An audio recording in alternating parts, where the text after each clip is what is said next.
Il y a 20 ans, une guerre civile s'achevait. L'une des plus longues, des plus brutales et des plus meurtrières du siècle dernier. Une guerre qui aura duré 27 ans, la guerre civile en Angola. Elle avait débuté avec le départ de la puissance coloniale portugaise en 1975, laissant les mouvements indépendantistes s'affronter entre eux. Et en pleine guerre froide, l'Angola est devenu un terrain de bataille à distance entre les blocs. D'un côté, on trouvait le MPLA d'Agostinho Neto, soutenu par l'URSS et Cuba, et de l'autre, l'UNITA de Jonas Savimbi, avec l'appui de l'Afrique du Sud, des États-Unis et de la Grande-Bretagne.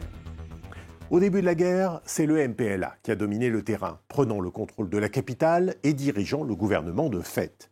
Mais au milieu des années 80, les combats se sont intensifiés, avec un point culminant, la bataille de Cuito Cuanavale en 1988, près de 10 000 morts et une victoire revendiquée par les deux camps. Suivra un cessez-le-feu qui va tenir jusqu'en 1992 et des élections supervisées par l'ONU. C'est le MPLA qui remporte le scrutin, mais Jonas Savimbi dénonce des fraudes, refuse les résultats et les combats reprennent. Ils ne prendront fin que 10 ans plus tard, avec la mort de Jonas Savimbi, tué par des troupes gouvernementales en 2002. C'est la fin de la guerre, mais pas des souffrances pour les Angolais.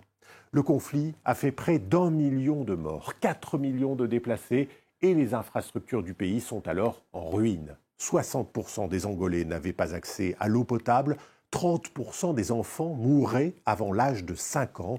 Alors, 20 ans après la fin de la guerre, le pays a-t-il remonté la pente? Les traces de la guerre civile sont-elles encore présentes? Billet retour en Angola, c'est un reportage de Clément Bonnereau, Dombachi Sebastiao, Ivan Claver et Juliette Dubois.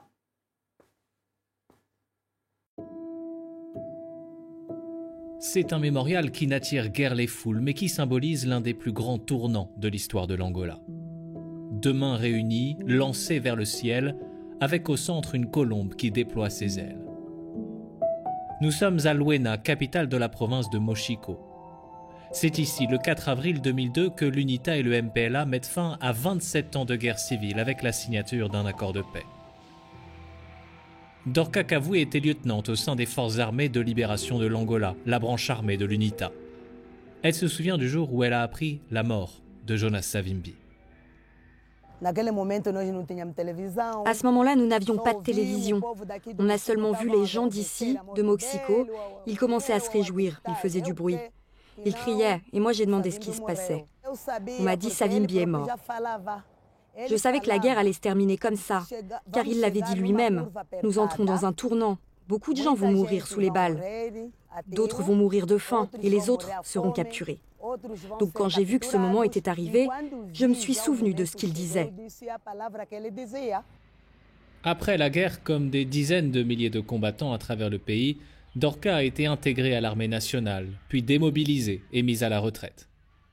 Elle vit aujourd'hui dans cette modeste maison avec l'une de ses filles et ses 4 petits-enfants.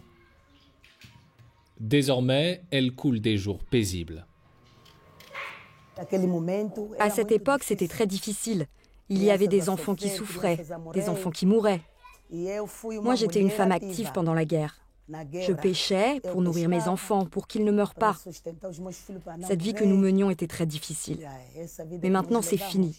Aujourd'hui, je vais au champ, je travaille un peu, j'apporte de quoi vivre à mes enfants. La vie aujourd'hui est devenue un peu normale, parce que nous sommes en paix.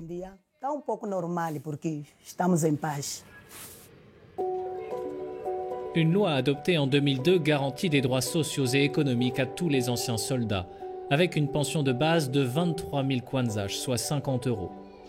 Mais 20 ans après, l'État n'a toujours pas fini de recenser ces vétérans. À Luena, anciens du MPLA et de l'UNITA se fréquentent peu, mais unissent leurs voix pour réclamer ensemble les mêmes droits. Beaucoup de femmes, notamment, se sont mobilisées tout au long de la guerre, mais n'ont jamais vu leur passé de combattante reconnu. Mon mari m'a abandonnée parce que je ne travaillais pas. Je suis au chômage. Je suis ici avec mes enfants, j'ai 5 enfants et je n'ai aucun soutien de personne.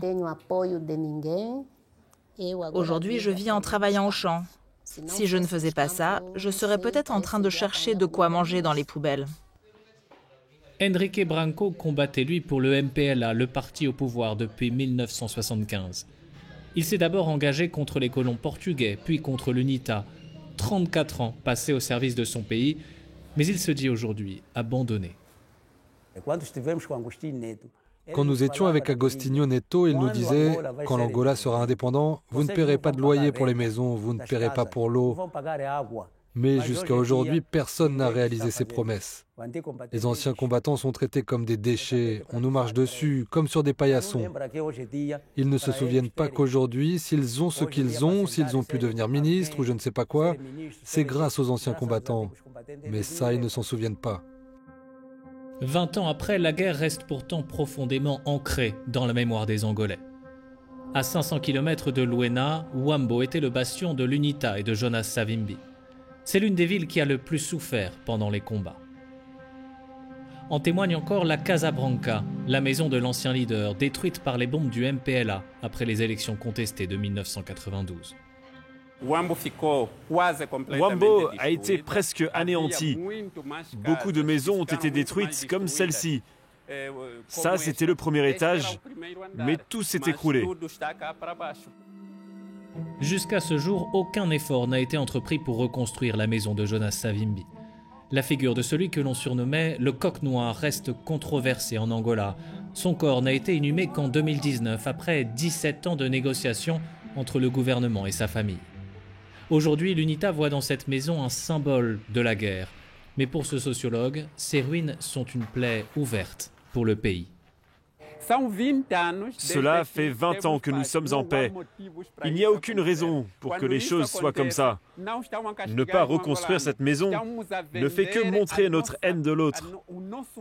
Je pense que c'est ce qu'il faut surmonter. Je crois qu'il y a d'autres façons de garder cette maison comme un symbole de la guerre.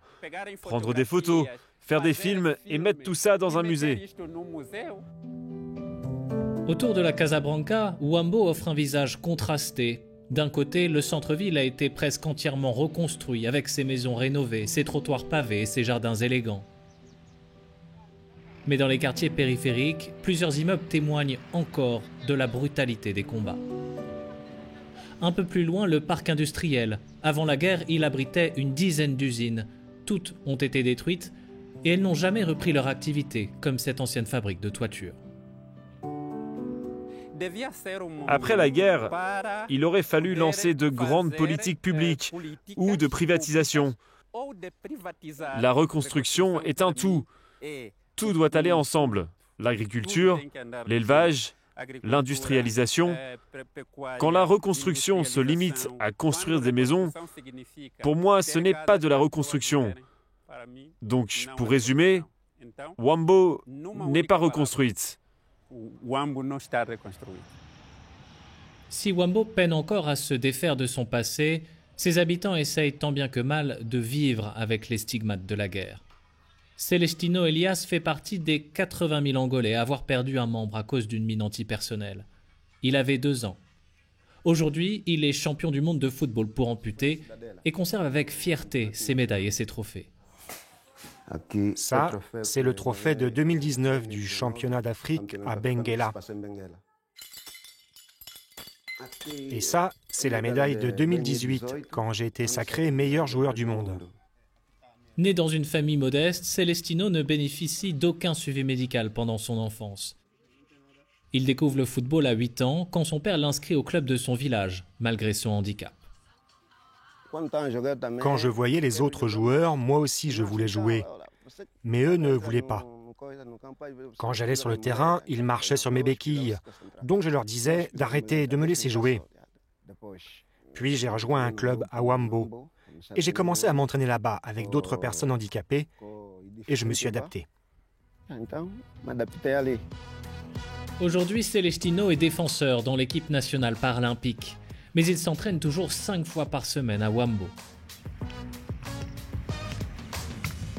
À travers le pays, il existe des dizaines d'équipes sportives pour amputés. Il est important de promouvoir le sport auprès des personnes handicapées, car le sport est sans doute le moyen le plus facile d'insertion et d'intégration sociale. Si nous réussissons à insérer ces personnes dans la société, s'ils se sentent vraiment à l'aise, alors oui, nous aurons tiré profit des 20 ans de paix que nous avons connus dans notre pays. Une insertion qui reste pourtant très limitée. En Angola, l'écrasante majorité des personnes handicapées vivent sans ressources et sans aide de l'État. J'aimerais que le gouvernement fasse davantage pour aider les personnes handicapées. Je crois qu'en tant que personnes handicapées, nous avons beaucoup à donner au pays. Moi, par exemple, je suis auxiliaire d'éducation. J'interviens en 2e année de primaire. Mais jusqu'à présent, il n'y a pas d'opportunité d'emploi. 20 ans après la fin de la guerre civile, l'Angola peine toujours à tourner la page. Le pays a pourtant connu dans les années 2000 un boom économique grâce à l'envolée des cours du pétrole qui représente 70% des recettes de l'État. La capitale, Luanda, en témoigne. Avec ses gratte-ciel et son front de mer rénové, elle projette l'image d'un Angola prospère et moderne. Mais derrière ce joli tableau, la moitié de la population vit encore avec moins de 2 $ par jour. Pour le MPLA, vainqueur de la guerre civile et au pouvoir depuis près d'un demi-siècle, le bilan des 20 dernières années est pourtant positif. Un pays se construit dans la durée. Surtout un pays comme le nôtre, qui n'a pas encore la stabilité nécessaire et où les effets de la guerre se font encore ressentir. Le plus drôle, c'est que ceux qui se plaignent le plus sont ceux qui ont détruit le pays. Mais nous, qui avons l'obligation de reconstruire et d'améliorer, nous sommes pleinement conscients d'avoir déjà fait beaucoup, même s'il reste encore beaucoup de problèmes non résolus. Élu il y a 5 ans, le président João Lourenço a fait de la lutte contre la corruption une priorité, promettant de tourner la page de l'ère de son prédécesseur, José Eduardo dos Santos, au pouvoir de 1979 à 2017.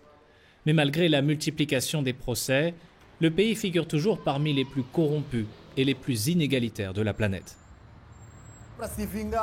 Hitler Samussuku est l'un des militants politiques les plus connus en Angola.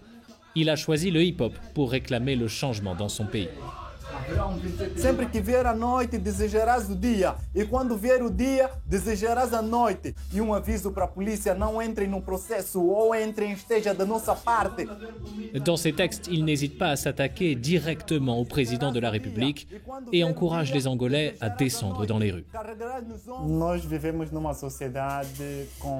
Nous vivons dans une société où la participation politique est faible et les gens ont très peur de s'exprimer parce qu'ils ont peur des représailles et de la répression du gouvernement. Et nous avons trouvé dans le mouvement hip-hop une porte, une fenêtre pour transmettre notre message.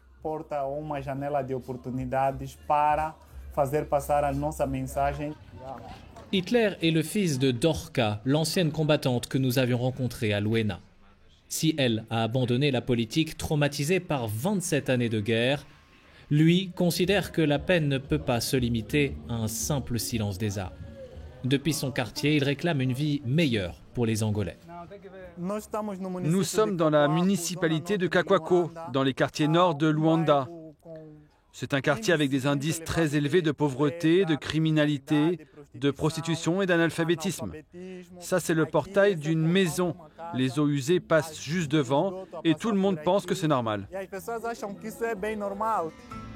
Son engagement lui a valu d'être plusieurs fois arrêté et emprisonné. En 2015, aux côtés de 16 autres militants, pour avoir animé un groupe d'études autour du concept de résistance non violente. Puis de nouveau en 2019, accusé d'avoir insulté le président dans une vidéo postée sur YouTube. Pour moi, vivre en paix, ce serait vivre dans une société de justice. Je ne dis pas dans une société juste, mais au moins avec une justice, avec la séparation des pouvoirs législatifs, exécutifs et judiciaires. Moi, je suis engagé. Tout comme ma mère s'était engagée à lutter pour la paix, je me suis engagé à lutter pour que le MPLA quitte le pouvoir, pour avoir l'alternance en Angola et contribuer au développement du pays. Pour Hitler et ses camarades, 20 ans après la fin de la guerre, la paix reste donc encore à construire.